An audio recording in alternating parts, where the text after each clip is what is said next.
morning, students. This side Dibyandu Bhandari, your mentor of physics, and today we are going to discuss about the chapter laws of motion. So, to know the laws of motion, you have to be familiar with the terms uniform motion, non-uniform motion, velocity, acceleration, and you have read this all in previous classes. So we'll directly move towards the examples of some of these, like just you can see in your screen where it is written, to move a football at rest someone must have to kick it, okay, or you can say to throw a stone upwards one has to give it an upward push, okay. Or another example, it is written here that a boat moves in a flowing river without anyone rowing it, and how it is possible? With the help of wind, okay. A boat is flowing in a river with the help of wind without anyone rowing it. So all the above examples,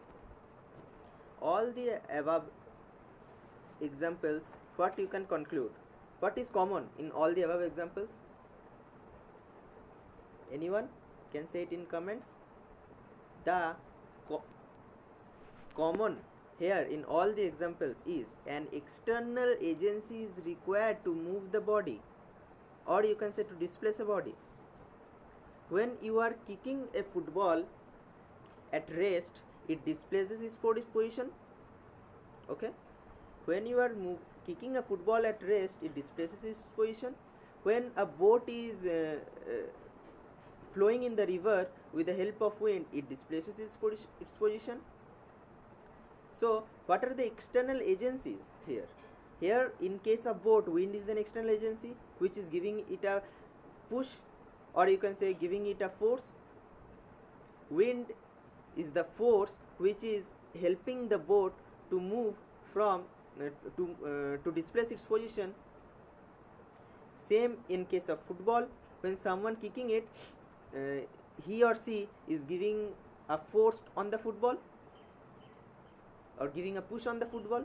So here the external, so we can conclude from this that an external agency is required to move a body or to displace a body. And another important thing is that this external agency may or may not be in contact with the body. Here you can see in case of bar magnet, okay, getting my point? This external agency may or may not be in contact with the body. As in case of bar magnet, it can attract an iron nail from a distance. So without touching the nail, it can move the nail, or it can attract the nail towards itself, okay. So I think up to this it is clear to you. Now moving forward, you all have heard about Aristotle. I think you all have heard about Aristotle. So he has given one law. What is that? Here it is written, an external force is required to keep a body in motion. An external force is required to keep a body in motion. It is the law given by Aristotle, okay. So there is a flaw in his law. What is that? Can anyone tell me? What is that? What is the flaw in Aristotle's law? He forgot to mention about the opposing forces. And what are the opposing forces? The forces which opposes or you can say an opposite force. When a football is moving in this direction, an opposing force is reacting on it in the opposite direction. Here, when the football is moving in this direction, the opposing force is acting in this direction, in opposite side, okay. So these opposing forces, Aristotle forgot to mention these opposing forces. And what are these? These are what? These are friction in case of solid. And what are the opposing forces says in case of fluids? What are the opposing forces in case of fluids? The opposing forces in case of fluids, what is it? It is viscous.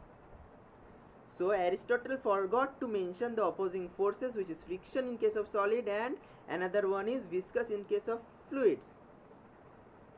So due to these opposing forces, an external force is required to keep a body in motion, and if there is no opposing forces, then no external force is required to keep the body in uniform motion. Okay, you are getting my point? These opposing forces are applied, that's why an external force is required to keep the body in uniform motion. If there is no opposing forces, then no external force is required.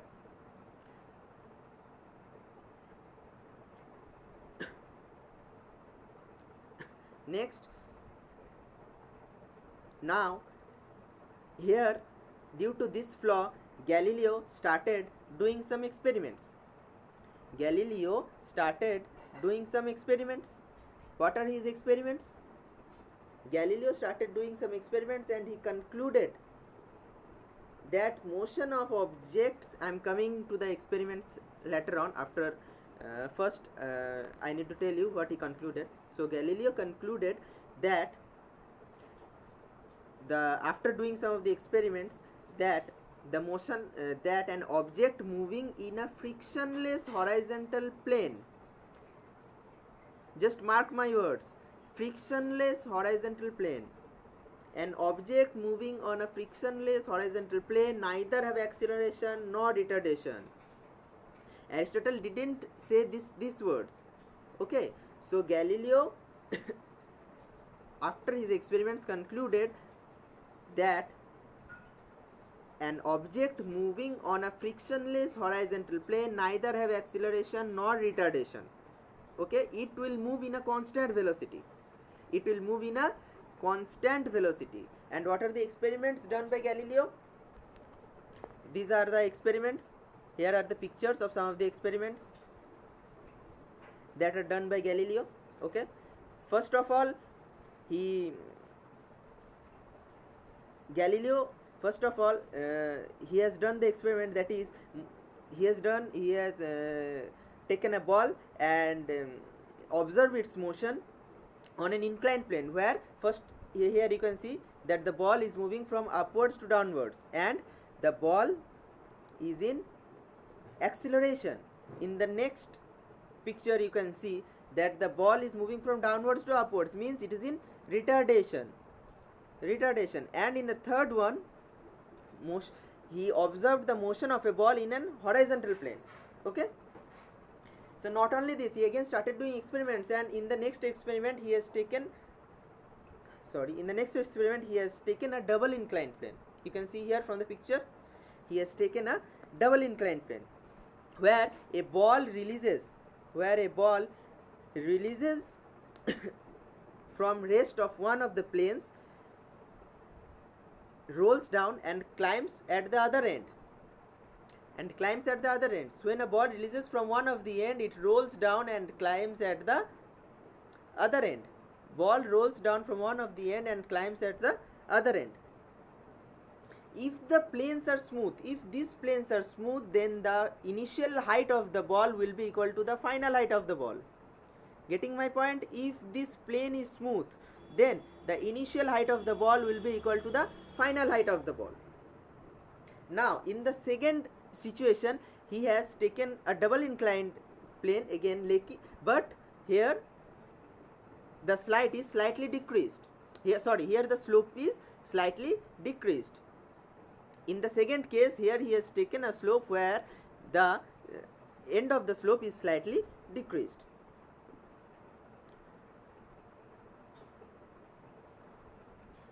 Now the ball will still reach the same height.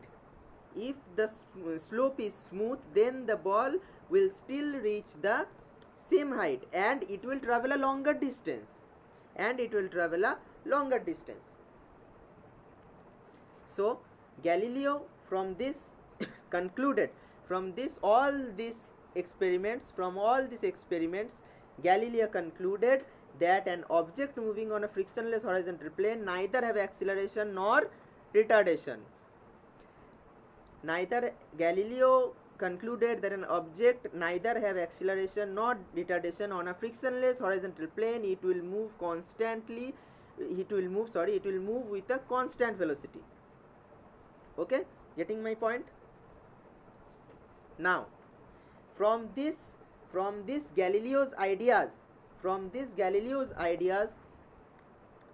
Newton laid the foundation of mechanics in terms of three laws, which are known as laws of motion, which is the name of our today's topic or today's chapter, laws of motion. From these Galileo's ideas, Newton laid the foundation of mechanics, and in terms of three laws which are known as laws of motion. And the first law of motion is, if every body continues to be its state of uniform motion or rest until and unless an external force is applied on it, which are Galileo's experiments, which Galileo have said or Galileo have concluded. From that ideas, Newton laid the foundation of mechanics, and he says the first law of motion, that every body continues to be its state of rest or motion until and unless an external force is applied on it. This is also known as, this also as law of inertia. Yes or no? Here it is written everything. It is written here everything. On your screen you can see it, that this Newton's first law of motion is also known as law of inertia. Okay? Now, moving on. To know about the second law of motion, first you have to know about the term momentum. What is momentum? Which is defined as the product of mass and velocity, and it is denoted by the P. Here you can see is written. Sorry, the fonts are so small that I think you can't see it, but next time I will make it bigger. Okay, so coming to the topic, to know the second law of motion, you have to know about the term momentum. So what is momentum? Momentum is defined as the product of mass and velocity, and momentum is denoted by P, by the letter P. Okay, so now let me give you some of the examples so that it will be clear for you. Okay, so now suppose there is a car and a truck. Okay, we all know that truck is heavy than car. So to move a car, we have to put a greater force, or the greater force is required to push a truck than the car, to bring the two objects, to bring the car and the truck at the same speed at the same time, at the same speed in same time, to move to keep a truck and a car at the same speed in same time, we have to put a greater force on the truck than the car. Okay, it is clear? Now again, let me give you another example.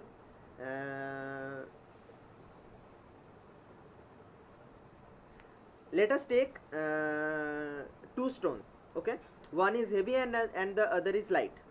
Okay, if both are dropped from the top of the building, one stone is heavy and one stone is light, both are dropped from the top of the building, we know that the heavy one will touch the ground first. So from here we can conclude that mass is an important factor which determines the force in a motion.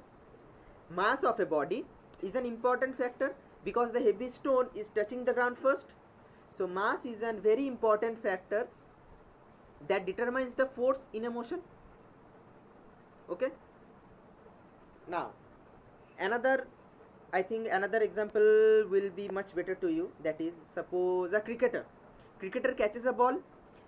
When a cricketer catches a ball, if the ball is coming at a fair speed, at a slower speed, then he will catch it easily, and it will make no hurt to his hands. But if a ball is coming at a greater speed towards him, then what will have to do? If he tries to stop the ball, it will hurt his hand. So a cricketer, what he does, he pull his hands backwards. To stop the ball, he pull his hands backwards. Okay, mark my point, mark my words, students. If a cricketer wants to catch the ball coming towards him at a slower pace, then he don't have to pull his hand backwards, because it will not hurt his hand so much. But if a ball is coming towards him at a greater pace, then he will have to pull his hands backwards. Okay, so from here what we are getting from here, what is the conclusion? Here the conclusion is that velocity is also necessary for the change in momentum, which depends on force. Okay, so velocity is also necessary. From here we get the conclusion that velocity is also necessary for the change in momentum, which again depends on force. Okay, so for the momentum of a body, okay, mass and velocity both are important factors, which again depends on force. This is the product of mass and velocity. What we know here, what we know, what product of mass and velocity, product of mass and velocity, it is P, momentum, product of mass and velocity is momentum P. So mass and velocity, if both are important factors for the change in momentum, then the change in momentum also depends on force. How the change in momentum also depends on force? I will give you another example. What is that? Suppose you have a stone. Okay, you have a stone and you tied a string on the stone, and the end of the string is in your hand. Okay, now you are rotating the stone like in this way. Okay, with the help of your hand, and the stone is in circular motion. One end of the string is in your hand, another end of the string you are tied with a stone, and you are moving your hand in this manner, and you can see that the stone is moving in a circular motion. Okay, the stone is moving in a circular motion. So what do you conclude from this? That force is necessary. We are giving the force with the help of our hand, and the stone is changing its direction, and not only direction, it's also changing its momentum, direction of momentum. Okay, the stone is moving in a circular motion, and in a circular motion the stone continuously changing its direction, changing its direction of momentum. Okay, and by how? By we are giving a force with the help of our hand. That's why it is changing the direction of momentum. So from this observation led Newton to the second law of motion. This observation led to the second law of motion. Okay, this observation led to the second law of motion. And what is that? That here the rate of change of momentum is directly proportional to the applied force, and it takes place in the direction in which the force is applied. Getting my point? This observation led to the second law of motion, that is rate of change of momentum is directly proportional to the applied force, and the applied force will take place in the direction in which the force acts.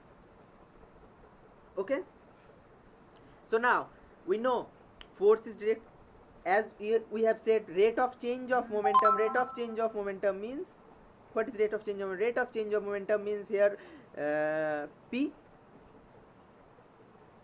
Rate of change of momentum means P, and this P is rate. And here what is rate of change? Rate of change means according to time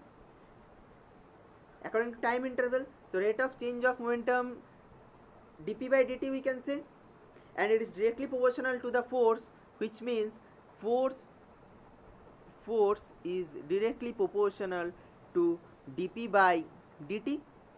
Force is directly proportional to dp by dt. Now we all have known in the previous classes that to change a proportionality sign to the equal to sign, we have to keep a constant. We have to take a constant. So here the constant is k. Here we are taking the constant as k. So we can say that f equals to k dp by dt. Okay. Now from previous slides, we have know that p equals to mv. Here we are getting p equals to mv. Okay, so dp by dt we can write in place of p mv. Okay, so we can write k d mv by dt. Okay, now when we are doing experiment with an object. Every object has a constant mass, okay, not constant, we say fixed mass. Every object has a fixed mass, so we can take mass as a constant, okay. Every object has a fixed mass, so mass can be taken as constant, so we can write k m dv by dt, and dv by dt we know dv by dt is equals to a. Here dv by dt is equals to a, so we can also write f equals to k m a, which is, this equation can also be written, this equation will also be known as second law of motion.